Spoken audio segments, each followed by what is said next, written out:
Un grupo de sujetos que comparten una característica común forman una comunidad. Un grupo de sujetos que se ven influidos en su ser o en su vida por la vida de otros sujetos forman una sociedad. Comunidad y sociedad son conceptos teóricos y no hay una separación clara y definida del aspecto comunidad y del aspecto sociedad en un grupo.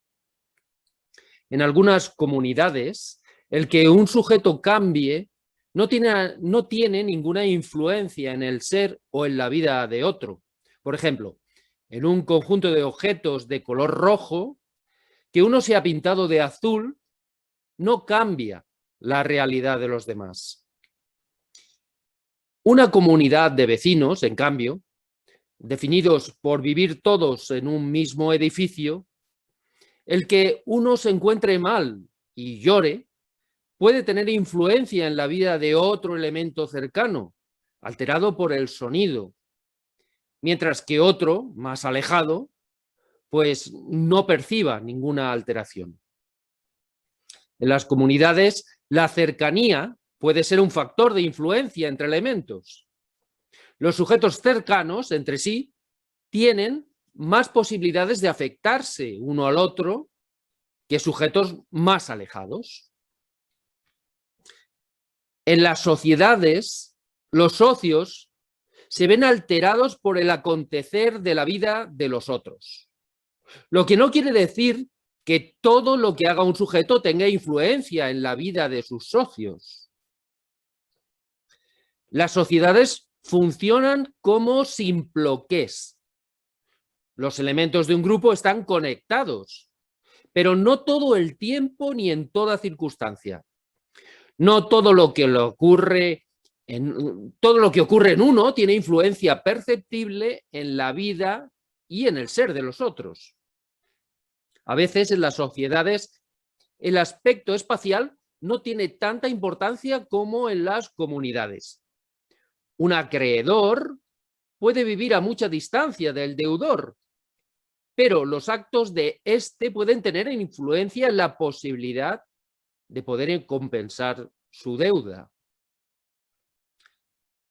La teoría que propongo explorar es que en las sociedades humanas el vínculo que mantiene unidos a los sujetos es la deuda. Los sujetos son tanto los seres humanos como individuos, como los grupos en los que se juntan los seres humanos, familias, empresas, cooperativas, asociaciones en distintos formatos y estructuras. La deuda es un mecanismo psicológico que afecta, por tanto, a seres que disponen de un sistema nervioso y que consiste en el sentimiento de obligación de compensar por algo recibido. Alguien da algo a otro sujeto y éste siente la necesidad de recompensar lo recibido de alguna manera, devolver algo a cambio. Esa necesidad mutua de compensación sirve como mecanismo para crear vínculos complejos entre sujetos y vínculos alejados en el tiempo y entre sujetos alejados en el tiempo y en el espacio. Un grupo de sujetos puede compartir un espacio, pero no estar vinculados de ninguna manera. Eso no es una sociedad. La sociedad como concepto surge cuando hay un vínculo entre los elementos, más allá de alguna característica común. El aspecto temporal es esencial para la existencia de la sociedad. El intercambio inmediato, al contado o el trueque spot, que es cambiar algo de manera simultánea, yo te doy algo y tú me das algo a cambio en este mismo momento, y ambos nos sentimos compensados en nuestro dar y recibir. Ese intercambio o trueque al contado no crea vínculos entre ambos. Hemos dado y recibido y no esperamos nada más del otro. Cuando uno de los sujetos da algo a otro, pero no recibe compensación en ese mismo instante, sino la promesa futura de que el que ha recibido ya dará algo en compensación al que dio. Ese trueque o intercambio diferido en el tiempo crea una vinculación entre los dos sujetos, de tal manera que si el que prometió compensar lo recibido no puede hacerlo, por muerte o cualquier imposibilidad física o por una imposibilidad material de no lograr sus expectativas, entonces la vida del que dio primero se ve afectada, pues no recibirá algo que le pertenece. Si el que dio primero muere o renuncia a su pretensión, también afecta a la vida del deudor, pues ya no tiene que devolver algo en principio. La vida de ambos queda vinculada, asociada mediante la deuda. Lo que no quiere decir que cualquier acto de uno u otro afecte a la vida de su contraparte. El que uno de los sujetos decida, por ejemplo, dejar de tomar café por las mañanas, pues posiblemente no tendrá gran influencia en la vida del otro. Pero un descuido de la salud de uno de ellos o de su forma de administrar su trabajo, su riqueza, puede tener grandes y efectivas consecuencias en la posibilidad de pagar sus deudas. El objeto de estudio de la ciencia económica es el intercambio de riqueza. La economía trata de estudiar los intercambios y el volumen de intercambios diferidos en el tiempo y espacio ha adquirido una importancia muy grande en comparación con el trueque al contado.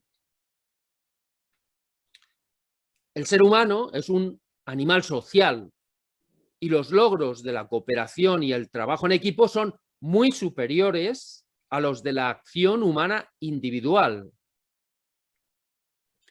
El volumen de intercambio de bienes y servicios diferidos en el tiempo es muy alto. Entender el mecanismo psicológico de la deuda y las tecnologías mediante las que se usa se ha convertido en el objeto principal de la economía.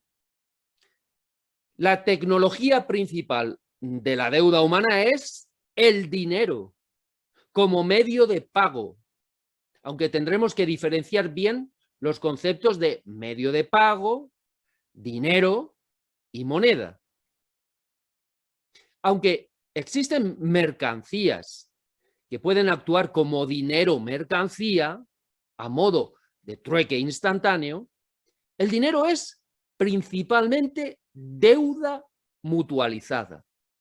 Una deuda reconocida y aceptada por muchos que sirve como medio de pago. Y de esa manera puede servir de medio de cambio para el intercambio de la riqueza.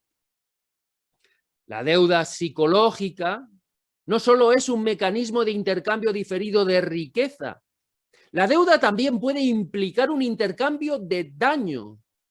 Alguien ejerce un perjuicio a otro, le produce una pérdida o un mal, y el que recibe el mal también tiene un sentimiento de deuda con el otro, esta vez en forma de venganza, que necesita ser compensado, pero que vincula a ambos. La deuda se siente al recibir tanto algo como considerado riqueza, como percibir algo sentido como agresión, y necesita ser compensada. En el caso de recibir algo considerado como un bien, una ayuda o una riqueza, mediante la devolución de algo de la misma especie. Y en el caso de recibir algo considerado como agresión, mal o perjuicio, con un golpe equivalente. Ambos intercambios diferidos en el tiempo producen vínculo y sociedad.